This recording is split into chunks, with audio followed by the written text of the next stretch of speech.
Hey everybody, it's Nathaniel Avila reporting from Dallas County, and I'm here with Jessica Poop, and we're here, and we're she's in San Antonio. Is that right, Jessica Poop? Yeah? Why are you saying it like that? Saying like what? Jessica Poop? The is that? It's a funny name. It's a funny name as like a cool banter, is what I read. No. What? Nope. No, you don't think so? Mm-mm. Okay.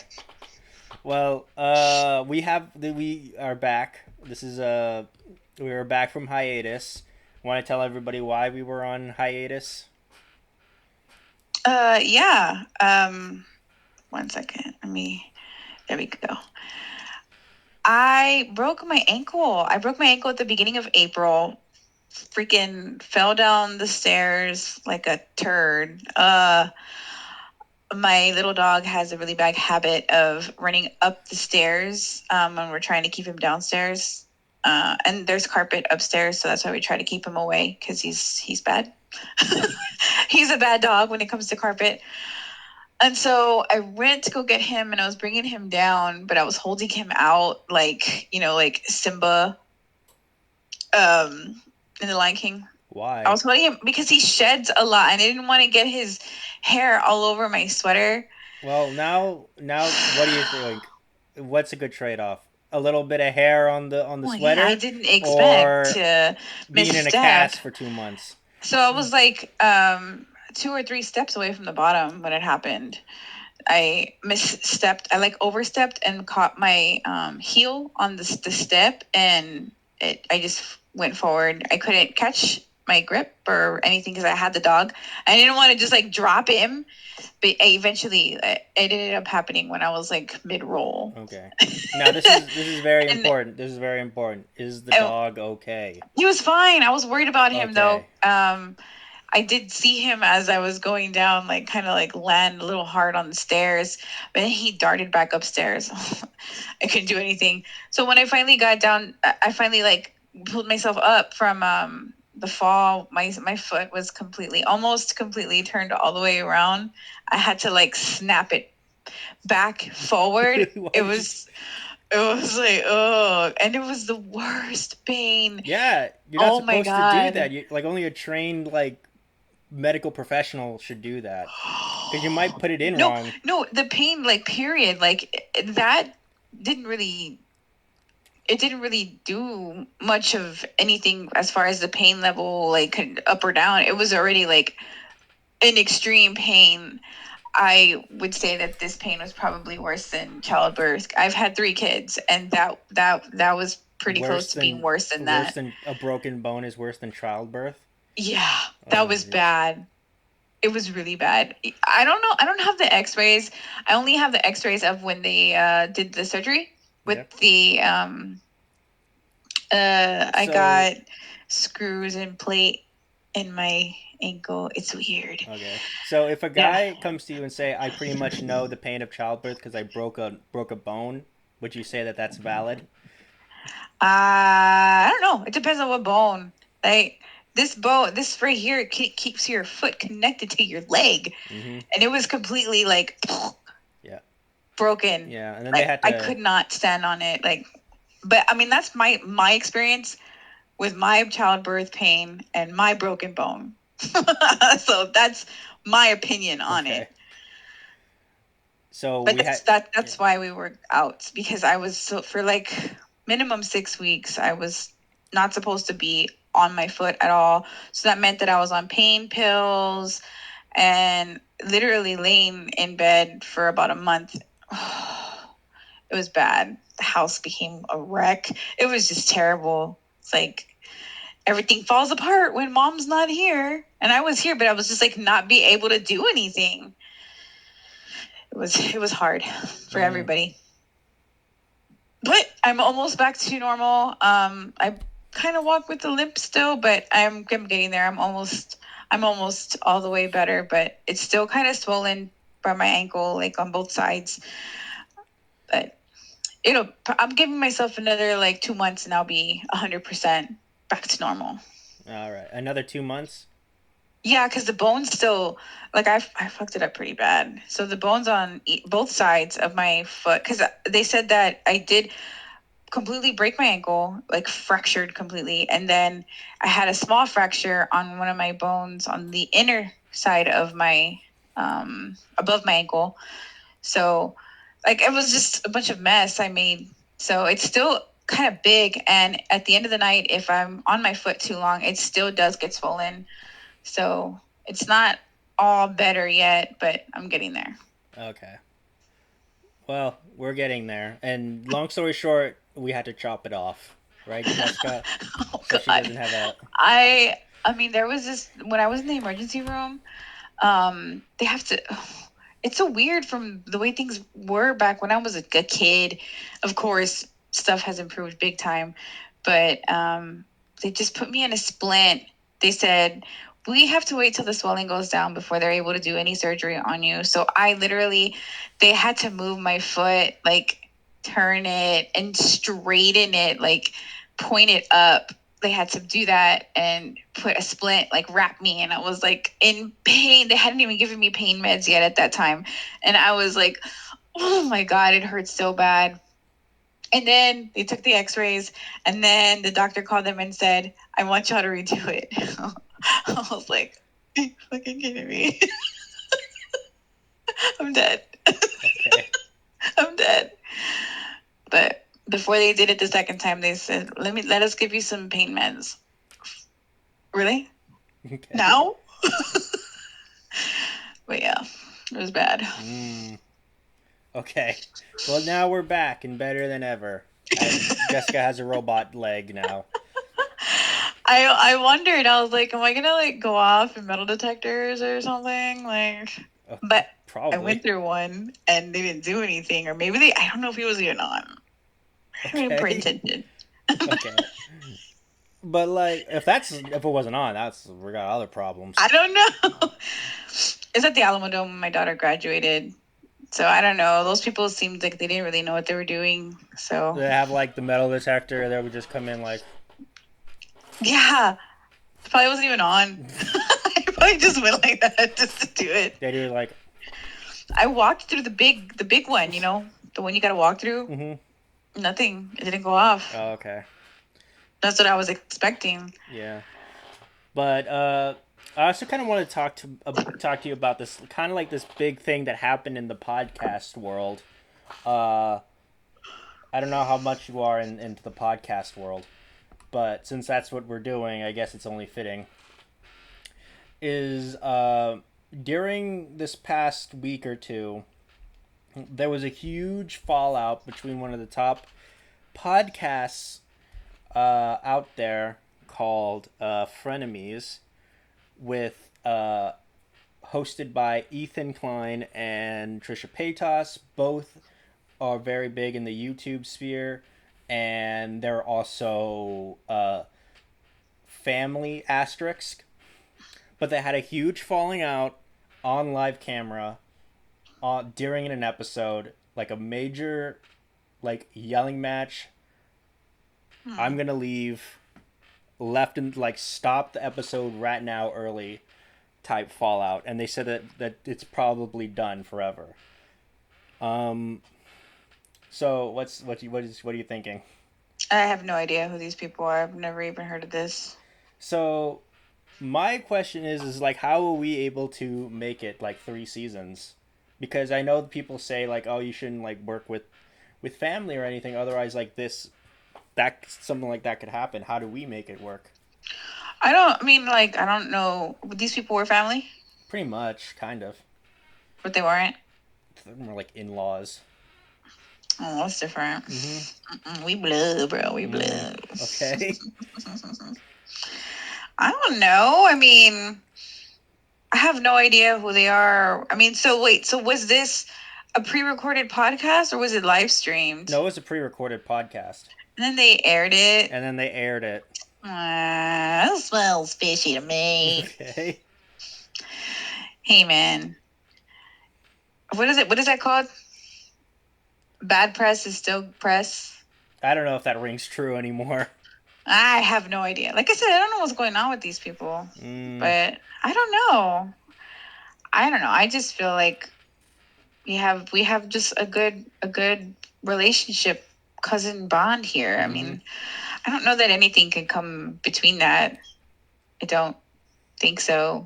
Oh So yeah. even if we have disagreements or whatever, we understand we're both adults. We're allowed to have our own opinions on things and still be an adult about it and move on. Oh yeah. I don't know what their deal is though. Yeah.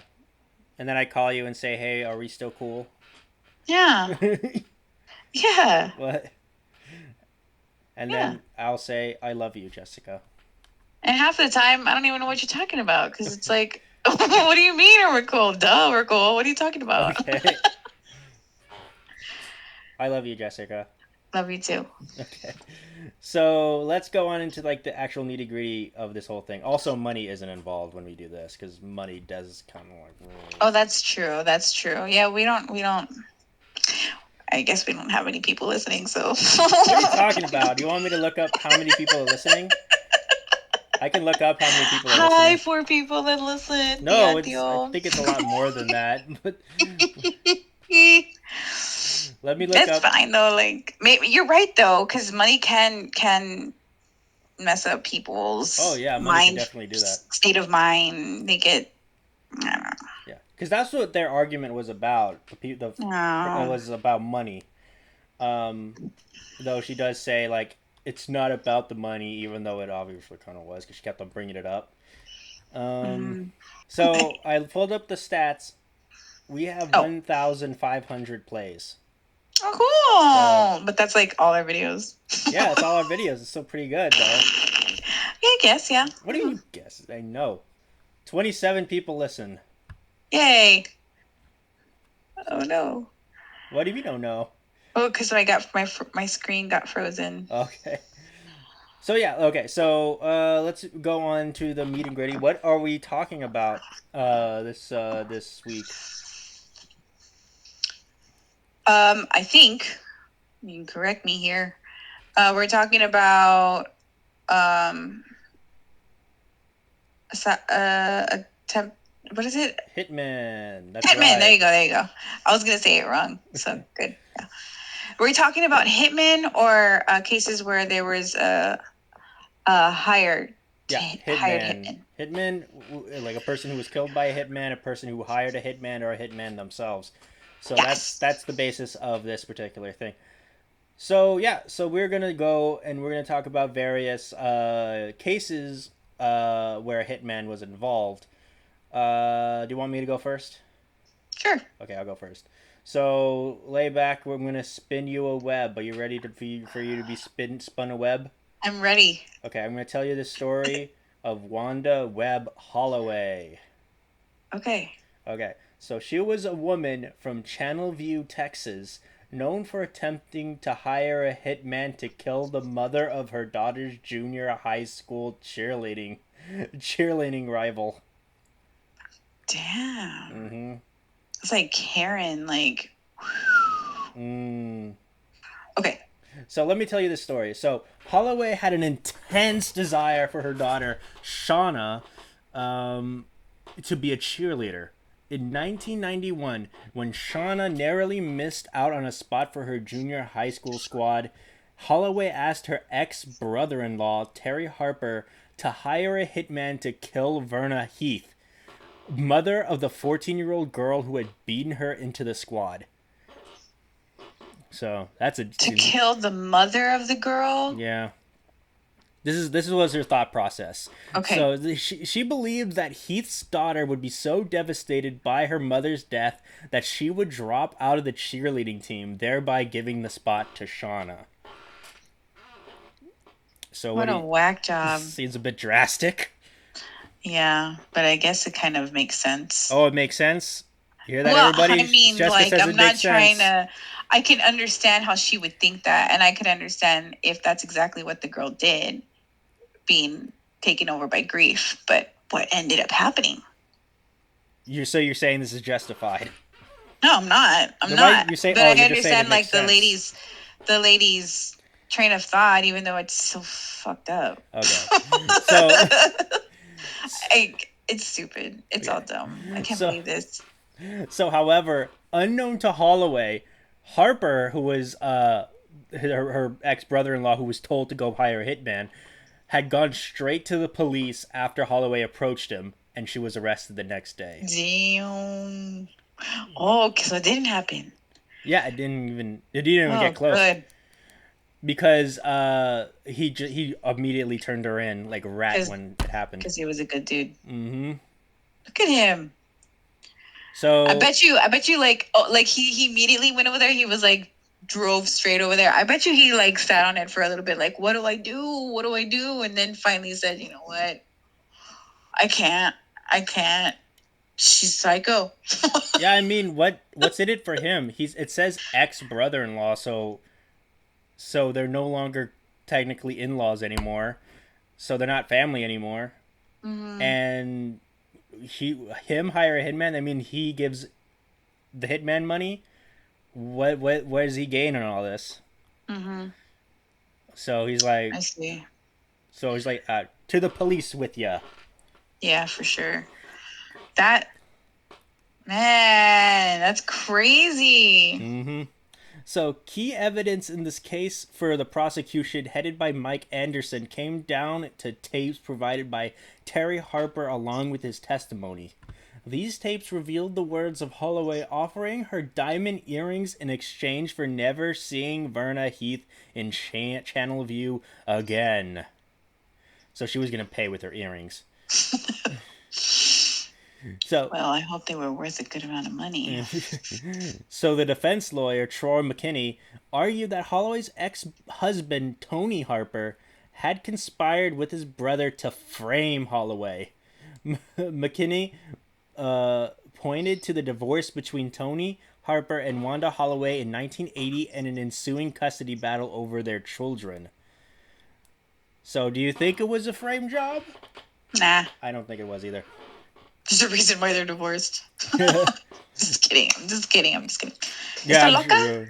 I'm sure she's a great good person.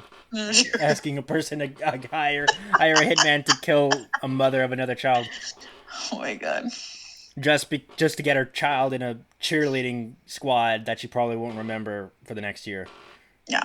Yeah. Yeah. So Holloway was convicted of solicitation of capital murder in the 1991 trial and sentenced to 15 years in prison.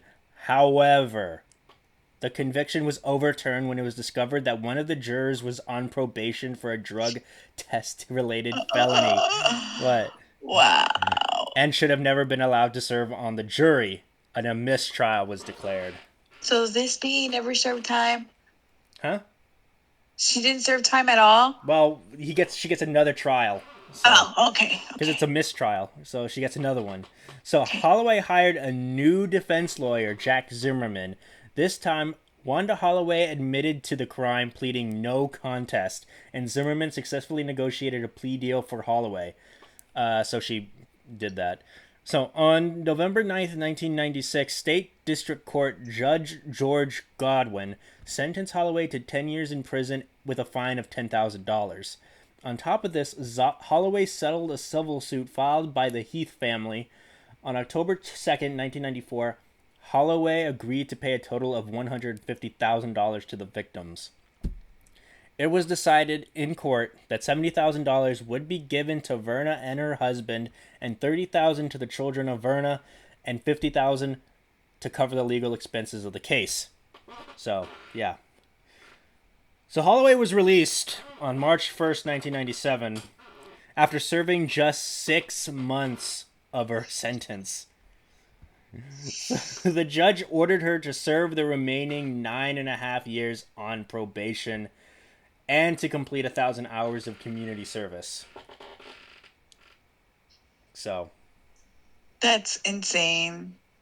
That's insane. How is that insane? Because she pleaded no contest. She pretty much didn't have to serve hardly any time. Mm-hmm. Yeah. It says, I do not wish to contend. Can you imagine being that lady, the mom of the almost victim? Yeah. that somebody wanted you dead and Yeah, almost did and it. they only served 6 months in prison. Oh yeah, but I'd be nine so pissed. but 9.5 probation though, and 1,000 hours of community service, Oh wow. which is like the worst kind of punishment when you have to do Yeah, it charity. is. It's kind of it kind of makes you a little bit sad that charity is like a punishment Right? or like You were forced to go freaking volunteer over yeah there in that freaking animal shelter. yeah you have to serve soup to the You homeless. gotta go pick up trash by the highway. It's like it kind of makes you sad that it's viewed as a punishment. It is. Yeah, that you have to punish people to do it. Uh, but there were some like some actual like films and stuff made based on this case, like the positively true adventures of the alleged Texas chains cheerleader murdering mom, which is a 1993 film on HBO which starred Holly Hunter as Wanda Holloway. I wondered because it sounded familiar, but that movie doesn't sound familiar. Okay. There was another one called Willing to Kill, which is a 1992 film on ABC with Leslie Ann Warren as Wanda Holloway. And there was another one. There's a book called Mother Love, Deadly Love by Anne Meyer, which was written in 1994. And another one called Monsters When Moms Go Bad. It was the pilot episode called A Killer Routine, which was a show on investigative Discovery. Thus ending the story of Wanda Holloway. So yeah. Dang. Well, luckily her ex brother-in-law was a smart man Mm-hmm. and went straight to the police on this one because if he wouldn't have been, and if he, I just wonder like what was it about the ex brother-in-law that made her comfortable enough to go to him to do this? Maybe she thought like he was a sketchy. Like maybe he thought she looked sketchy and probably It's knew him. probably because he is or was, but didn't want to be involved in this. Trust a sketchy person would not go to the police. Well, it's not that it was him, it's that he knew people. Mm, That's why she went to him to get those people. You know what I mean? yeah. See, I don't know. She's yeah, well that was crazy. That was crazy. I'm just glad that nothing bad happened. Yeah. But it sucks that justice really wasn't served, I don't think. Not in my opinion. In your opinion, she only served 6 months in jail. Yeah. But 9.5 years of probation, whatever that means. That means that she just can't come up like dirty on drug tests, and she can't like travel to other states without permission. Oh, without permission. Yeah, like it's not, and because it's not like a drug related or alcohol related. I don't even know what the rules are for that. You just can't mess up. If you messed up, you go straight back to jail. Don't hire another hitman. Yeah. Or go to somebody that you think is gonna help you. Mm-hmm. That's 1,000 hours of community service, dude. Have you ever seen that? I don't know if you ever seen that Simpsons episode where Homer was sentenced for like a couple like a couple hundred hours of community service, and he was like, "No, what about prison? I'll so go to prison. I'll serve anything but the community." No. That's funny. There's a reason why that show has been on for 30 years. It's still on? Yeah, it's still on. With new episodes? Oh, yeah, it's still like season 33.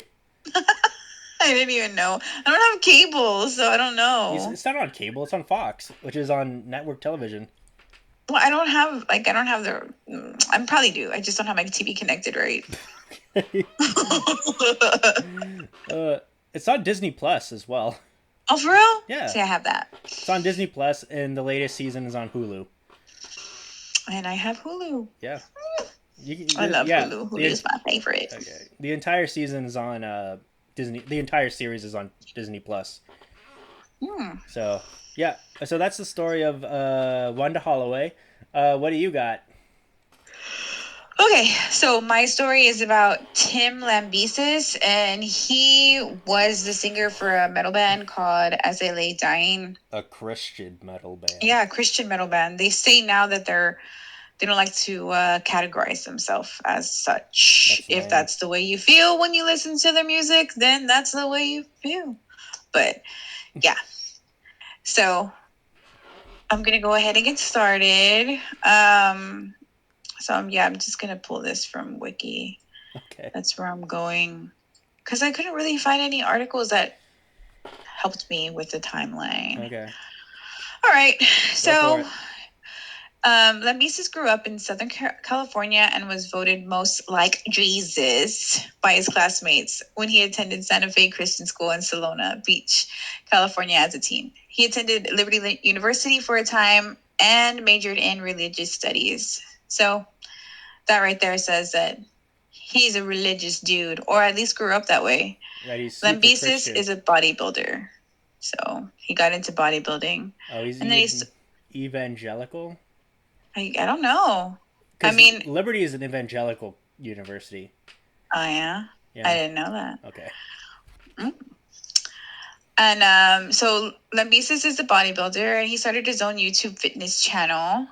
He also is heavily tattooed. His tattoos include a rocking Jesus and a cyborg Arnold Schwarzenegger, and a koi fish swimming upstream, which represents a quest for meaning and fulfillment. Hebrew writing across Jesus Christ in clouds, and his largest, completely covering his back, a samurai fighting a tiger, which represents the battle between reasons and instinct. So Lambesis married Megan Murphy in 2004, June 2004, and they have 2 daughters and a son, all adopted from Ethiopia.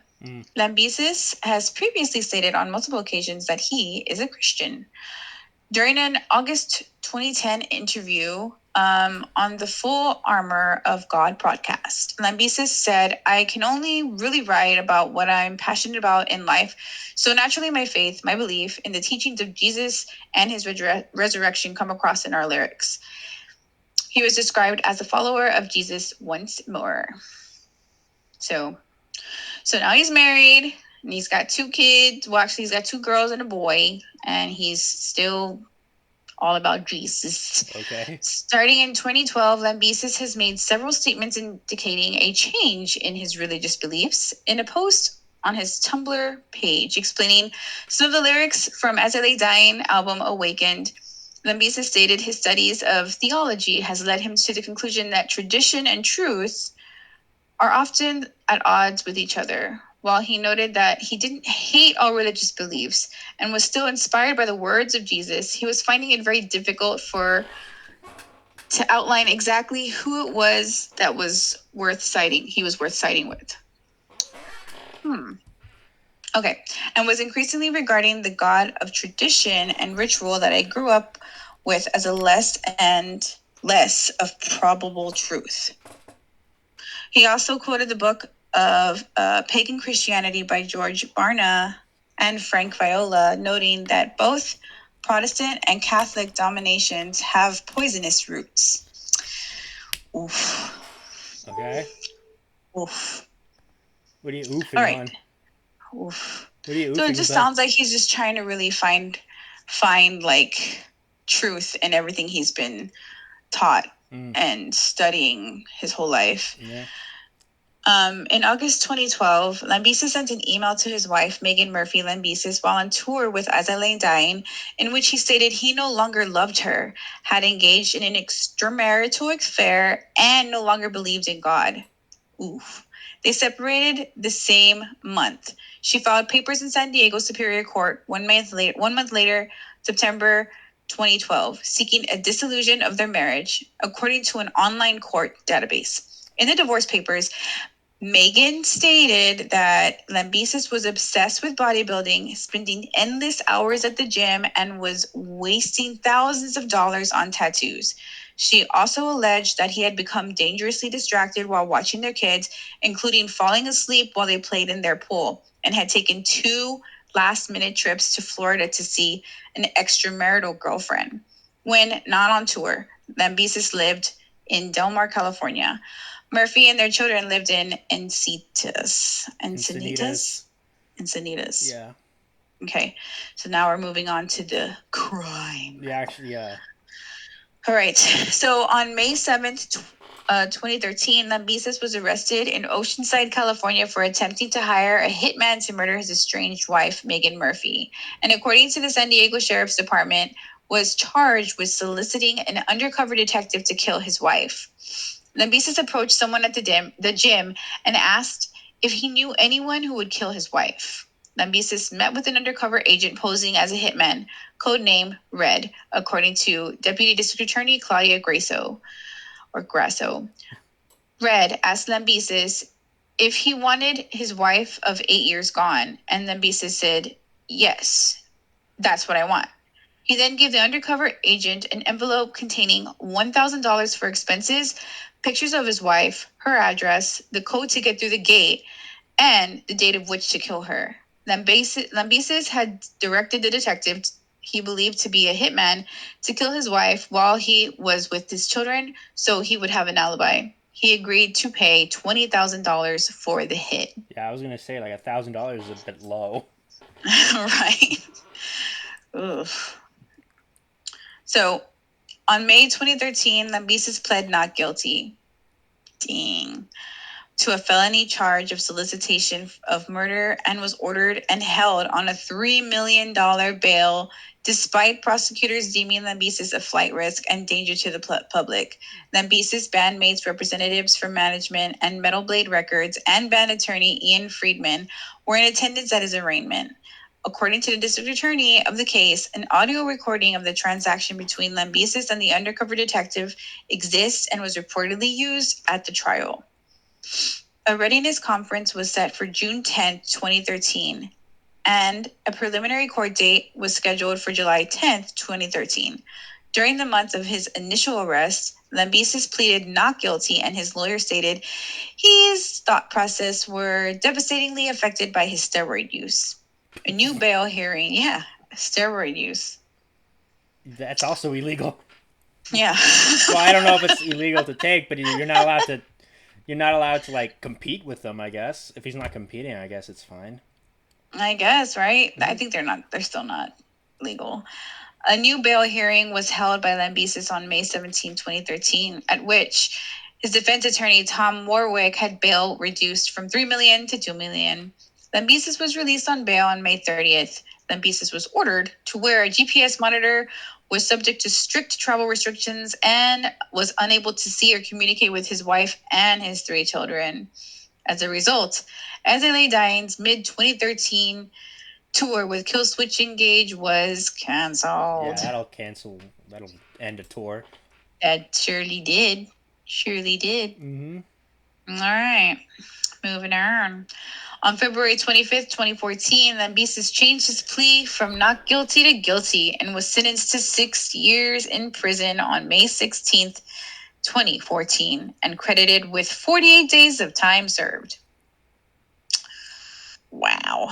So, while on house arrest, Lambesis made a lengthy post on his personal blog in which he stated that due to the ongoing criminal case, he was unable to explain more about my case or explicitly state what my current worldview is, but noted that after my incarceration, I found myself re-evaluating topics that I had previously sworn I would never waste my time looking at again.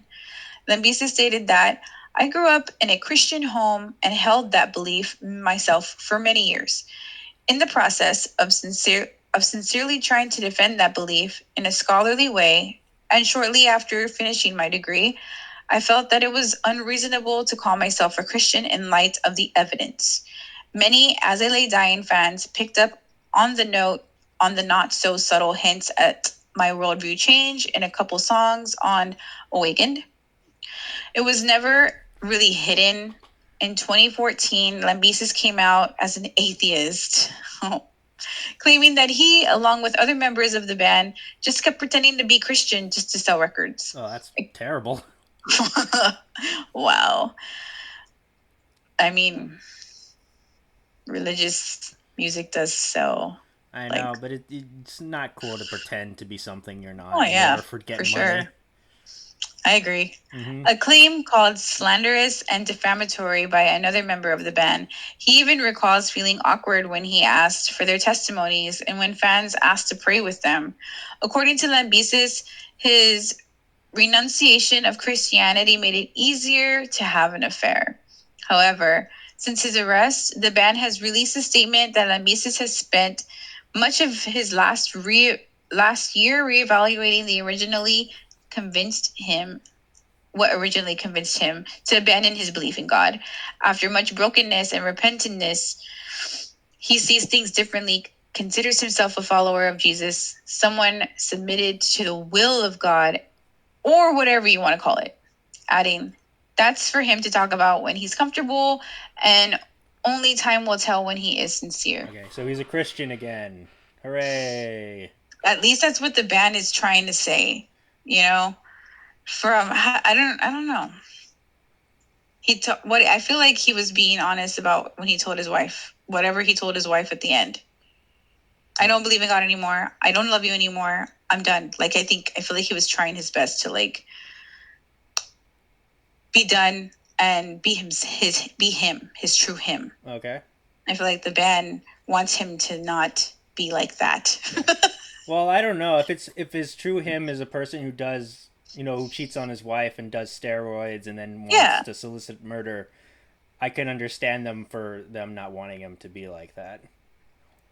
Well, yeah. And if I don't know how many of them are on the same path as the Jesus path and how many of them have decided to convert to atheism. You know, it sounded like most of them did, and one of them is like, wait, no, that's not me. So I don't know. Okay, moving on. So what happened in 2016? This is the last bit of it. This is the very last bit of it. In 2016, after 2 years in prison, Lambesis filed a lawsuit against 2 Southern California detention centers for gross negligence in denying his request for anastrozole. Can you pronounce that for me? You can just call it Arimidex.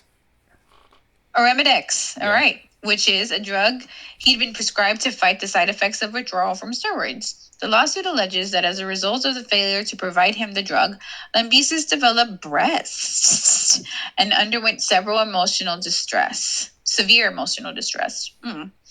His request for punitive damages of $35 million was dismissed in September 2016, but his claims of medical negligence have yet to be tried. He was released on December 17, 2016. On parole. Apparently, he got married. In this Wikipedia, it says that he got married in April 2017. Yeah. But in another article, it says that he just came out on Instagram with his wife. They both put a post saying that he got married to her in 2015 while he was still in jail. Okay. This was according to a Loudwire article. Okay. Yeah. As I Lay Dying's Tim Lambesis to reportedly marry in April. That's by Graham Hartman for Loudwire. Yeah, that's what it says on Wikipedia, but I don't know when that article was released. It was released in 2017, February. Okay, so this came out in 2019. So yeah, they actually got married while he was in prison still, because he didn't want to talk about it. Like he didn't want to talk about anything, really. I mean, I kind of don't blame him. He needs to just stop talking. Probably. It's like he keeps talking himself into a deeper hole. What was just needs to figure out what's going on with him. Like what is it that he wants for himself? What is this gross negligence lawsuit thing about? I don't know. For the those pills that he was trying to get, I don't know. Yeah. But it made him grow boobs. I don't see what's so bad about that. It made him grow boobs, but he also underwent severe emotional distress because of the boobs. And well, no, because of the lack of steroids.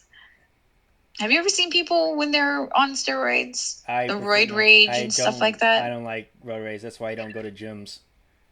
I've only seen like movies and stuff like that. I've only heard of it. it's not pretty Mm-hmm. from what I've seen and heard. But that is the story of Tim Lambesis and him hiring a hitman to kill his wife because she was trying to take their babies from him. She was just trying to, in his mind, from what I can read from this article, she's trying to paint, and this is the way it goes with custody cases. If it's bad between the people, you're trying to make yourself look good, and you're trying to make the other person look as bad as they can, so you get the custody of the kids. And it sucks, and I hate that it is like that, because really it should be equal, and you should be trying to just do what's right for the kids and co-parent. Mm-hmm. But in some cases, maybe she was like really upset and hurt from the way he ended things too. So this is kind of how it goes. And most cases don't end where somebody's trying to hire a hitman, but where the one person is trying to paint somebody as the bad guy, and then they have to start doing the same thing with the other person, and it just gets bad and it just gets ugly, and the people that end up hurting are the kids. Yeah. Have you ever seen the movie Marriage Story? No. It's a good film. It's starring Adam Driver and Scarlett Johansson. And also Laura Dern's also in it, and Ray Liotta. But it's supposed to, it's like one of the most like realistic depictions of a divorce trial series of trials that we've ever seen. It's on Netflix. So yeah, I'll check it out. Yeah, check it out. What's it called again? Marriage Story. A Marriage Story? Marriage Story, yeah. Okay. Got it. Let me write it down. Let me see. Yeah, so let me continue on with another case. The case of one Dan Eric Markle. So he was an attorney and a law professor at the United States who wrote important works about the retribution in criminal law and sentencing, with a focus on the role of punishment in the criminal justice system. So let's talk about him a little bit. So he was born and raised in Toronto, so he was a Canadian. He studied politics and philosophy, and as a Harvard graduate, graduating magna cum laude. I don't want to brag, but I graduated magna cum laude. Look at the big brain on you, sir. Yeah, it's so big I can't fit my hat on my head. Well, that hat is sitting pretty fine. Okay. So, while on a Dorot Fellowship in Israel, Markle completed a graduate studies at the Hebrew University of Jerusalem and earned a master's degree in political theory from the Emmanuel College in Cambridge, before receiving his JD from Harvard Law in 2001. Okay, so before entering teaching, Markle served as a law clerk to Judge Michael Daley Hawkins of the United States Court of Appeals for the Ninth Circuit, and was an associate of the law firm Kellogg, Huber, Hansen, Todd, Evans, and Feigl in Washington, D.C., practicing white-collar criminal defense. So Markle joined the Florida State University College of Law in 2005. He was tenured in 2010. Markle was held the post of De Alembarte, professor of law at the FSU College of Law. So yeah, so he's a big shot. He's a pretty big shot. So Markle co-authored a book exploring the intersection between crime, punishment, and family, called Privilege or Punish. Markle was a co-founder of a blog for law professors called Prof's Blog, spelled PRAWFSBLAWG. Super cool.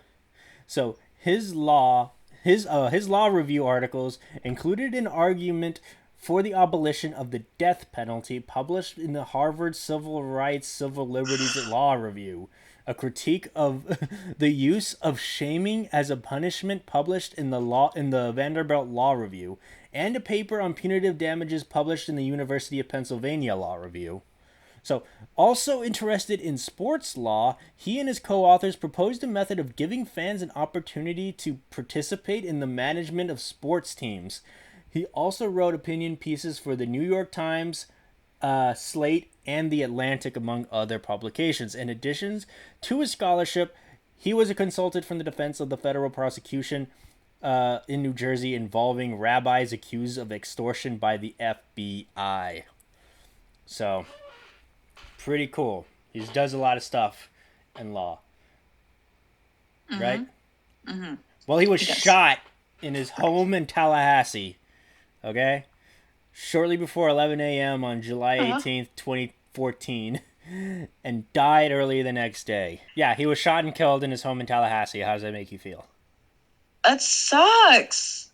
Big brain gone. Yeah, but why was he shot? Exactly. Tell me. Okay, so he was talking on the phone as he pulled into his garage and said that he saw someone in his driveway. The Tallahassee Police Department announced that Markle was the intended victim and termed his death a murder. On August 1st, 2014, Dun, dun, dun. the Associated Press reported that emergency medical response was delayed because the dispatcher erroneously classified the call as less serious than it was. That stinks. That's messed up. A highly regarded and popular professor, Markle was the subject of many tributes from the academic community. The day after his death, a memorial service was held at the synagogue he had attended. Congregation Shamrel Torah in Tallahassee. So Markle was cremated and buried in the Pardes Shalom Cemetery in Maple, Ontario. A $25,000 Crime Stoppers reward was initially offered. A separate independently funded $100,000 award was offered in July 2015. At that time, the one-year anniversary of the murder, the Tallahassee Police Department called a press conference and showed photographs of a silver Pine Mica Toyota Prius, asking the public for help in locating the vehicle. What are you doing right now? Wrestling around. Why are you doing that? I'm telling you a story.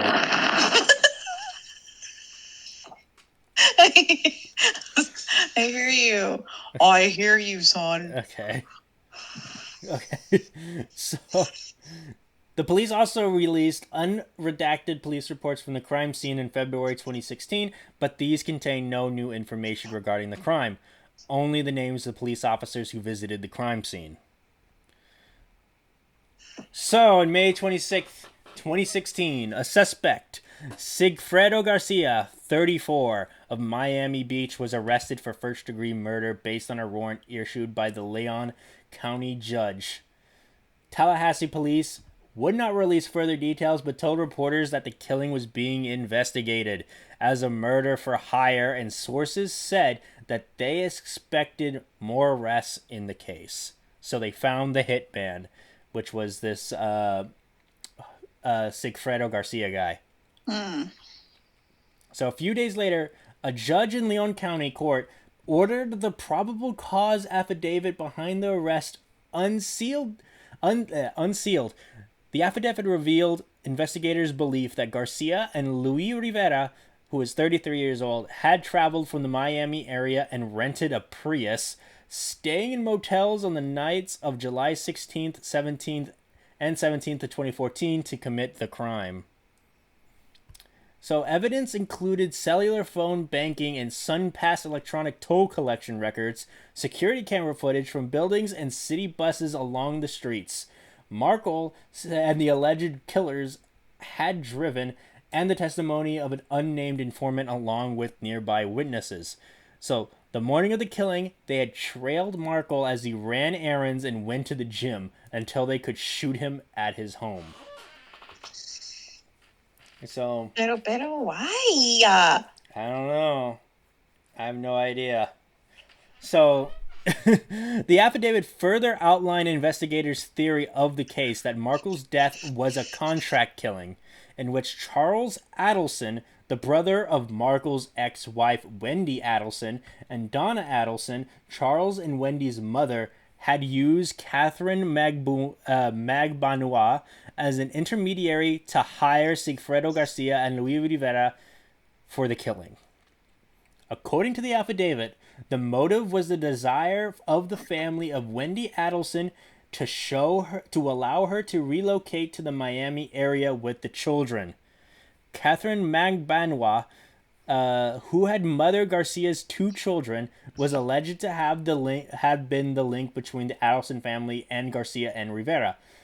Investigators allege that neither Rivera nor Garcia knew Markle, but that Charles Adelson, Wendy Adelson's brother, was in a personal relationship with Catherine Magbanua. That Magbanua received a large amount of money from the Adelsons following the killing. That Magbanua was the first call Garcia dialed after Markle was murdered, and that Charles and Donna Adelson disliked Markle. So the affidavit further noted that Wendy Adelson had been granted a 50-50 custody when the couple's acrimonious divorce had been finalized in 2013, when Markle had won an order prohibiting her from moving to Miami with the children. In 2014, Markle filed a motion that would have prohibited his mother-in-law from being alone and unsupervised with the children due to alleged disparaging remarks about their father. So there's your motivation. Dang. So what's your opinion on all this? It's all messed up. So the motivation was, for 1, money. For 2, for what, the ex to be able to leave the state, maybe? Not the state. With the kids? Yeah, she wanted to move to Miami. Oh, were they in Florida? I didn't know if they were already in Florida. I think they were in Tallahassee. That's Florida? Yeah. Sorry, my geography. It's the capital of Florida. Sorry. I'm sorry. I don't know why I thought that was like Tennessee or something. Because it has started with the word T in it. Maybe. Yeah. Sorry. It's late. Okay. It's freaking 12:30. It's 12:28. Yeah. So it was. She wanted to move to Miami with the kids, but he wanted an order which prevented her from doing that, and then he also wanted another order which permitted her mother from being alone and unsupervised with her grandkids, which is his kids. Okay. So she thought, I could see how grandma would have a motive, more of a motive than the lady wanting to move to Miami. I don't know, man. I don't know how far they are from each other. I think they were both working together in order to hire these two. I mean, like, I don't know how far Tallahassee is from Miami. It's like it's on the other side of the state. Oh yeah, like total opposite ends. Yeah, total opposite ends. Miami's in southern Florida, while Tallahassee is like northwestern Florida. Okay.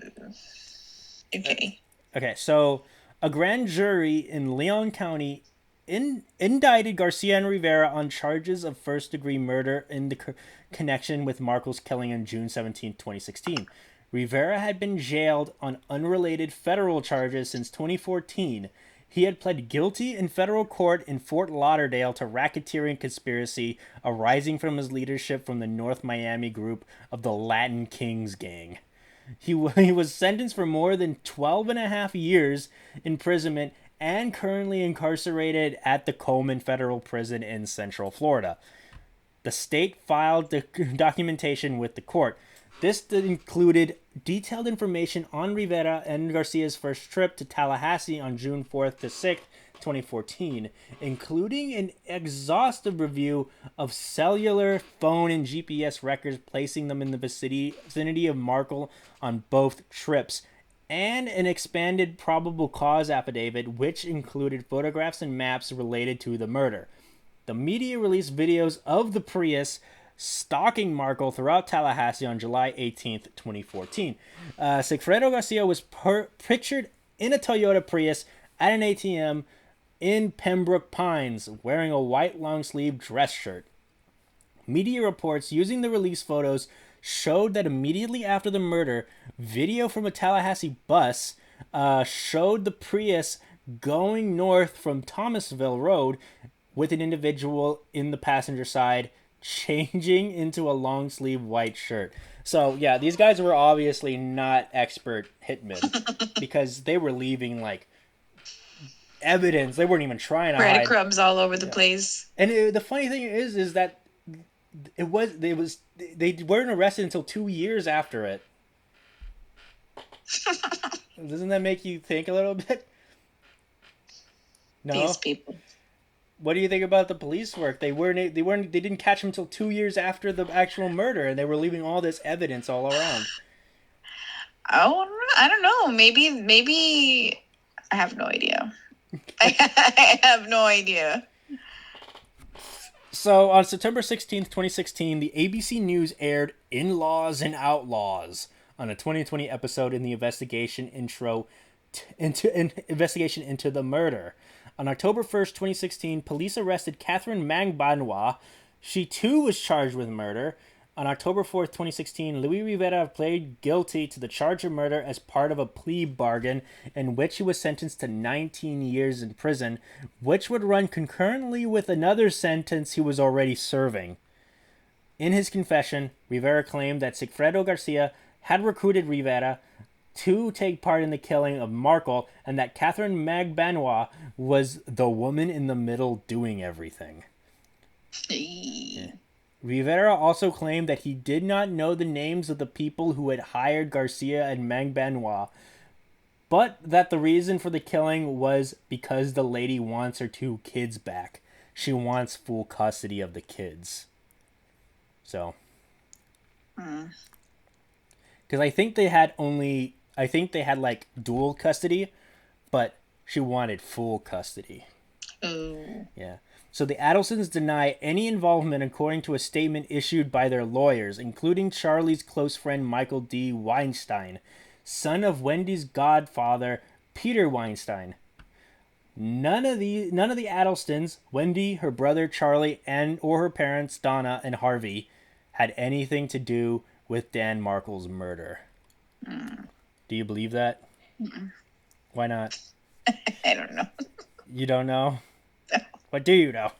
Nothing. Okay. So the trials of Catherine Mangbanwa and Sigfredo Garcia were combined and took place in October 2019. That's like 5 years after the murder. In the trial, prosecutors claimed that Charles Adelson had arranged to pay Mangbanwa, Rivera, and Garcia $100,000 to murder Markle so that Wendy Adelson could get full custody of Markle and Wendy's Adelson's 2 sons. So on October 11th, a jury found Sigfredo Garcia guilty of the first-degree murder and conspiracy in the 2014 killing of Dan Markle on October 15th. The jury sentenced Garcia to life in prison without the possibility of parole for the murder charge, plus 30 years for conspiracy. So the jury was unable to reach a verdict on Catherine Mangbanwa, though 2 sources with knowledge of the vote confirmed it was a 10-2 for conviction. So Mangbanwa remains in jail, charged as a co-conspirator. So several delays due to the COVID-19 pandemic. Her retrial is scheduled for October 4th, 2021. So when did this happen again? The murder happened in 2014, but the actual like trials were like in 2019. 14. Dang. That's a long time. Mm-hmm. So, following the 2016 arrests, Wendy Adelson cut off contact between Markle's parents and their grandsons. Florida's grandparent visitation laws are among the most restrictive in the nation, leaving Markles with no way to even petition a court for a ruling on whether they can be granted contact with their grandsons. The Florida legislature considered a bill in 2020 legislative session, SB 1886, sponsored by Senator Jeff Brandes, that would create an additional set of conditions in which grandparents would be granted standing to access courts. So the bill was heard and passed one committee. So let's see how that goes. So yeah, Markle's parents they're trying to get custody of his children, which is their grandsons. But Florida's their laws are very I mean, restrictive. can you blame them? Mm-hmm. I would not know who to trust from that family at all. Mm-hmm. Yeah, but the thing is, the laws are stacked against them because the grandparent Yeah. laws is very not good. I have no idea Mm-hmm. what Florida grandparents' laws are. There aren't a whole lot of grandparents' rights. Right. Period. It's mostly geared to like the initial parents. Mm-hmm. So, but like, okay, well, I don't know. It's Okay. messed up. What you don't It's want all messed up. to? Yeah. So in June 2021, the murder, which is like this month, so the murder of Dan Markle and the trial of Catherine Meng Banois was covered in an A&E series. Court Cam presents Under Oath. The show features footage from the trial as well as interviews with several people, including an anonymous juror, the defense attorneys, and a reporter who had covered the case. In an interview on Under Oath, the juror states that it was a 9-3 split in favor of conviction on Catherine's case. In addition, Catherine gives the show her first interview ever on the case via telephone from jail, thus ending the story of Dan Markle. And who's affected? Who are the ones that are affected by this? Are you going to say the kids? The kids. We have not heard anything about the kids in this entire story. We don't have to. We don't have to. We just know that they're directly affected by this because now what? Both their parents are essentially gone, Mm-hmm. pretty much. Dad's never coming back, and mom's, gone. Yeah. Isn't it kind of funny? Like in all of the cases we've done, the people ended up being like parents or family related. Mm-hmm. It's all family related. It's I don't know. It's weird because at first it seems like that's what they're thinking about. They're thinking about the kids, but at the end of the day, they're the only ones that are left with nothing. Right. If it really goes through and happens, and you get caught, because you're gonna get caught. Yeah. And Adelson was actually successful in killing Markle, but she ended up getting, sent to jail. She got caught. Yeah, she got caught.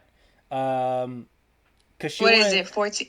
She's got 4 or 5 years where she didn't get caught. Yeah. Well, she didn't get caught for 2 years, at least. 2 to 5 years. Stupid people. Mm-hmm. And then so she wanted to kill Markle because she wanted full custody of her children and to be able to move to Miami with the children.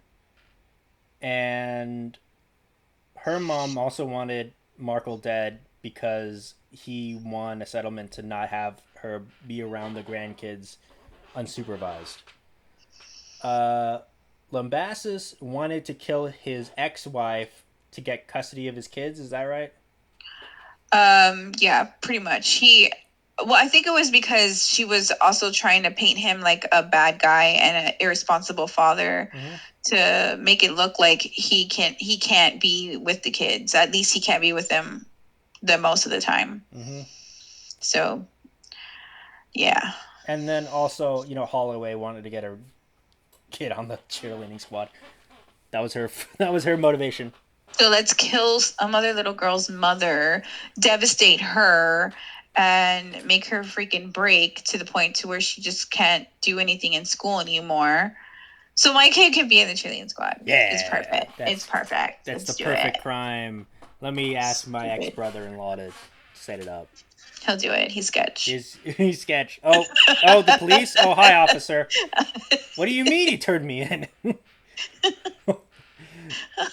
So Jesus Christ. Yeah, I mean the first two didn't succeed. Because luckily, yeah, the first two didn't succeed, but the last one did. So. And it's because the second with my story, he just went to some random dude in the gym and was like, "Hey man, I want to get rid of my wife. You know anybody?" And that guy, probably like the brother-in-law, was like, you crazy, bro. Well, even more yeah, so, like I if think I it's might know somebody, like a cop. Okay.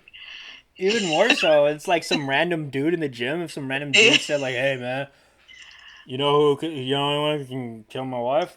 I'd be like, Use some extra money. You know what I mean? "Okay." I'm like, I don't know you. Why would I do that for you? First of all, you need to go get back with Jesus. You need to go back to Christianity. That's why he did it, because he wasn't a Christian. Because only Christians, non-Christians, do that, right, Eddie? Right, Jessica? Yeah. Okay. Yeah. So that's the Hitman episode. That's it. All right. So, yeah, and also happy Father's Day, everybody. Happy Father's Day to all the dadas. Okay. Did you have a good Father's Day, Jessica? Yeah, we had some good food. It was delicious. Okay. Did you do a good Father's Day for your dada? Yeah. That's good. All right. I've been Nathaniel Avila. And I've been Jessica Vega, not poop. That was a good joke. No, not at all. I think so. For a 5-year-old, maybe. Get out of here. Okay. Hey, Jessica. Jessica, Yeah. I love you. Love you too. Okay. All right. And we'll see you guys in a fortnight. 2 weeks. Yep. Bye. Bye. Thank you for listening to a Vision podcast, home of Wacky Talkies, The Kingdom, Evil Exists, and many more.